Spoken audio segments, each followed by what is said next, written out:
பனை மரம் பாலைவனத்துல கூட வரும்னு சொன்னாங்க. ஆனா தமிழ்நாட்டுல செத்துக்கிட்டு இருக்குது. அப்படியானா என்ன அர்த்தம்னா, தமிழ்நாடு மிக மோசமான பாலையாக மாறிக்கொண்டிருக்கிறது.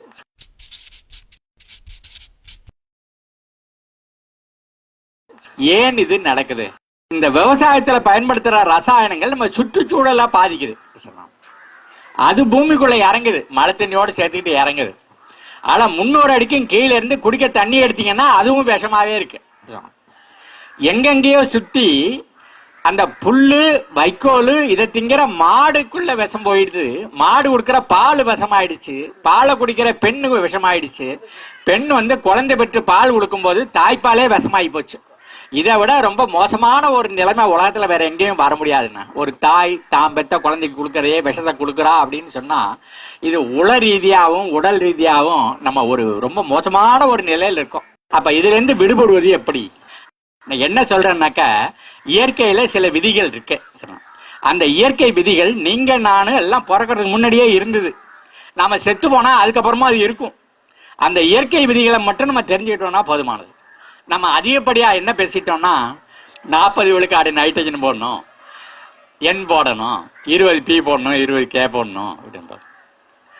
அது ரசாயனங்களை போட போட என்ன பண்ணுது, இந்த பூமியில இருக்கிற உயிரெல்லாம் செத்து போயிடுது. இப்ப இந்த மண்ணில் இருக்கிற அந்த உயிரை வளர்க்கணும்னா என்ன செய்யணும்? ரசாயனத்தை போடப்படாது, விஷத்தை போடப்படாது. போட்டா அது செத்து போயிடும். அதுக்கு பதிலாக அது கேட்கறது கழிவுகளை தான் கேட்குது. நம்ம ஆட்டுச்சாணியை போடும்போது, மாட்டுச்சாணியை போடும்போது, கோழிச்சாணியை போடும்போது, இந்த இலைதலைகளை வச்சு அதில் சாணி தண்ணியை தெளிக்கும் போது, கம்போஸ்ட் ஆக்கி மண்ணில் போடும்போது நம்ம என்ன செய்யறோம்? நம்ம நுண்ணுயிர்களுக்கு சாணி போடுறோம். பூமி கழிவுகளை மட்டும் தான் கேட்குது, வேஸ்ட்டுகளை மட்டும் தான் கேட்குது. ஆகையினால நாம வேஸ்ட்டுகளை மட்டும் நிலத்துக்கு திருப்பி கொடுக்க நம்ம பழகிட்டமாக்கும், நிலம் நமக்கு கொடுத்துக்கிட்டே இருக்கும். Agriculture is harvesting the solar energy. Maximum இந்த சூரிய வெளிச்சத்தை எப்படி நம்ம அறுவடை பண்ண போறோம், அதுதான். ரெண்டாவது என்னன்னாக்க, அதுக்கு துணையா நம்ம செய்ய வேண்டியது ஃபீடிங் தி பாக்டீரியா. போட்டோசிந்தசிஸ்னு ஒண்ணு இருக்கு. சூரியன்ல இருந்து வர்ற வெளிச்சத்தை அந்த பச்சை இலை வாங்கி அது சர்க்கரையா மாத்திடுச்சு.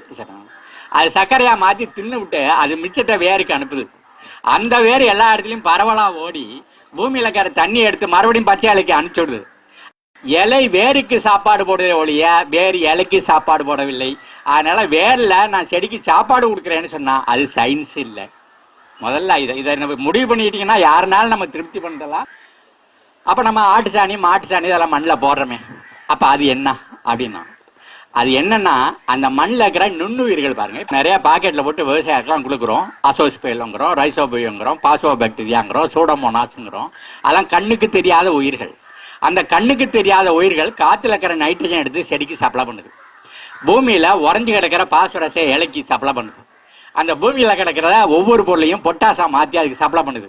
நீங்க எது எதெல்லாம் கடையில இருந்து வாங்கியாந்து போடணும்னு நினைக்கிறீங்களோ அது எதையும் வாங்கியாந்து போட வேண்டிய அவசியம் கிடையாது. அவ்வளவையும் அது என்ன பண்ணுது, இந்த மண்ணில் இருக்கிற நுண்ணுயிர்கள் செய்து. அப்போ பூமியோட வளங்கிறதுனா 3 இருக்கணும். ஒன்னு physical property of the soil, நிலம் பொல பொலன்னு இருக்கணும். ரெண்டாவது biological property of the soil, அதுல உயிரினங்கள் இருக்கணும், நுண்ணுயிர்கள் இருக்கணும், மண்புழுவெல்லாம் இருக்கணும், பூரா இருக்கணும், தவளை இருக்கணும், நண்டு இருக்கணும். மூணாவது இவைகள் எல்லாம் வேலை செஞ்சதுன்னா செடிக்கு வேணுங்கிற எல்லா ரசாயனங்களும் மண்ணில் வந்துடும். அதுக்கு பேரு chemical properties. Physical property, biological property, chemical property, 3 சேர்ந்தாதான் நில வளம். அந்த நிலம் தான் நம்ம செடிகளை வளர்த்து நமக்கு வேணுங்கிறலாம் வாரி வாரி கொடுக்கும்.